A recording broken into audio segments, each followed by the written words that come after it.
I had one more box of food in my car, and I wasn't sure like who to give it to.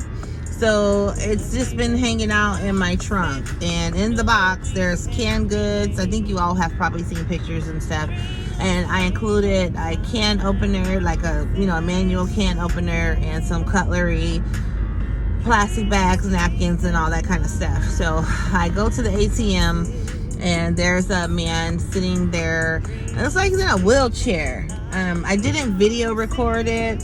I just didn't feel it was necessary. I think you all pretty much have the idea of what Alternative Life Solutions, like what our mission is and what our vision is, and that we help people kickstart, new lifestyles, or just, helping, and just, we're blessed to be a greater blessing to others.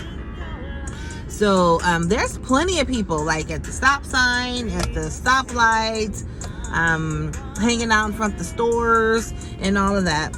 But what I want to bring to your attention, the reason why I gave the box of food to this guy, the reason is because, first of all, I observed him for a few minutes. He had a sign. It said something about he's a veteran or disabled veteran or something. I don't know. But he was sitting in near a really nice Jeep Cherokee. Yeah, very, very nice Jeep Cherokee. And so I observed him, and I observed his countenance. He didn't have to say anything. He just had his sign, and he's just sitting there. He's bundled up because it's cold outside.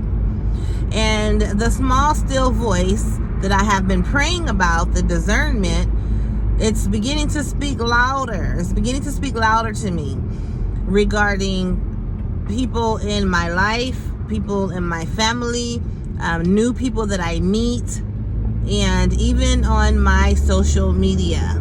So I observed him. The small, still voice said to me, that's the man that you're going to give the box of food to, or the box of food in your trunk. It's for that man right there. So I was in the line for the ATM. Like I said, I observed him a little bit for a little while. I maybe had like 4 cars in front of me. So I'm done with the ATM, and then there was a parking space next to him. So I just pulled up and simply asked him, would you like a box of food? And he said, I will not turn down food. So that just gladdened my heart. A lot of times I will ask people, or they'll ask for change or for money, and I will give them a toiletry bag. And in the toiletry bag, there's personal hygiene items, bottled water, wet wipes, socks, gloves, scarves, in the the really big Ziploc bags. So because he was willing to accept the food and he didn't turn it down, then I asked, is this your car? And he says yes. And so I was pleasantly surprised. So my point is, don't judge a book by its cover. Observe a person's energy and their countenance. Listen to the small, still voice, and don't quench the spirit. So that was just so awesome. I had every opportunity to record it, but I chose not to. I just want to speak on it. And the reason I want to speak on it is because the point that I'm trying to make is a person's energy, a person's countenance. Pay attention to a person's energy and their countenance. They don't have to even say anything. They don't have to say anything.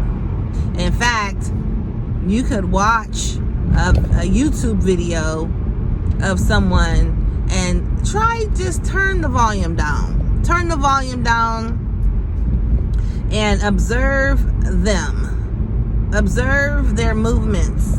Observe their countenance. Observe their energy.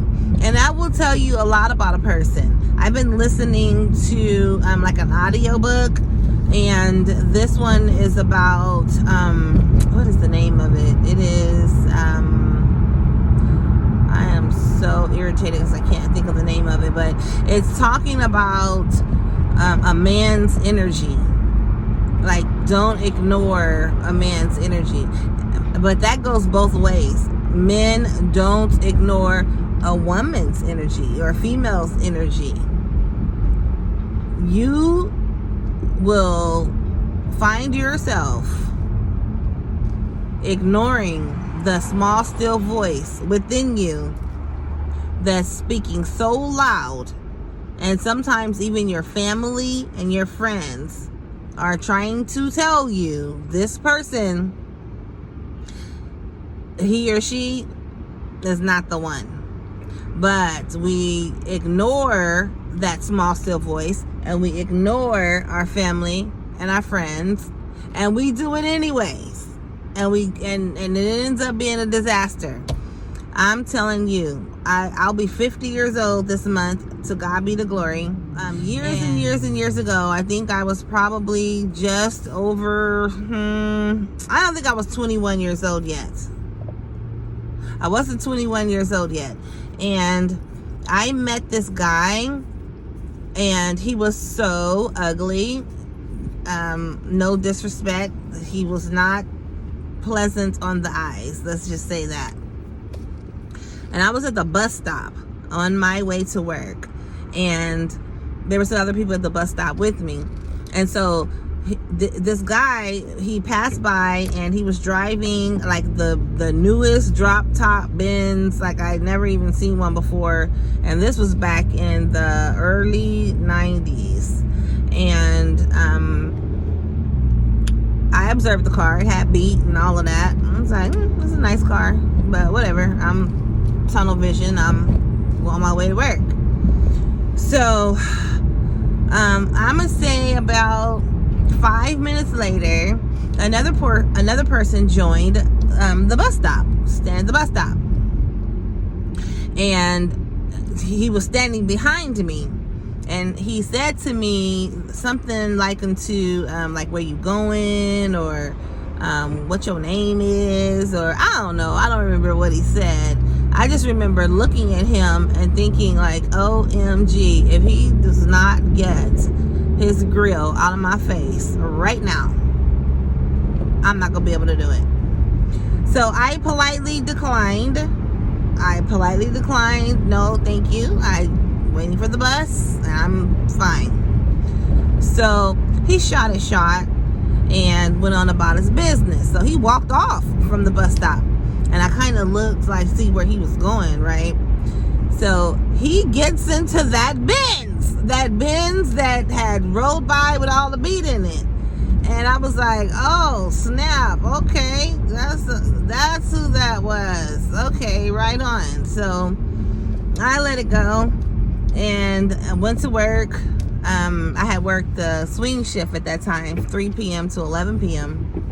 And then maybe the weekend or so, and remember, I'm born and raised in Oakland, California, East Oakland, the Bay Area. So back in the days, it was on and cracking. Everything was on and cracking. Sideshow, skating ring, bowling alley, Eastmont Mall, movie theater. Like, those were the days. I had lots of fun in my younger years. I'm having fun now, but I'm telling you, I really lived up my teenage years. I really did. I did not miss nothing. So was at the mall one day with some friends, and I saw the car, that same Benz, rolling through the mall parking lot. And I was telling my girlfriends, that's the guy I was telling you about. That's the guy right there. So he slowed down, and he's checking us out, and they were like, oh, he wants you to come over to the car. And I'm shy. I'm like, no. It was like, go, girl, go. And so I go over to the car, and he gave me his number. No, at that time it was like he was using beepers. So he gives me his beeper number. And long story short, I really don't want to make this a long story short. This is a really good story. But I'm about to pull up at the beauty supply. But this is to be continued. I'll tell you guys more about this story right here. In my dirty weather voice, I'm telling you, this story right here, man, to be continued.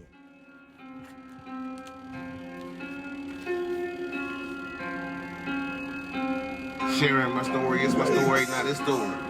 When I'm sharing this transparent, giving him the glory. I know you got a story, and you ain't gotta wait. You never know the difference a conversation makes.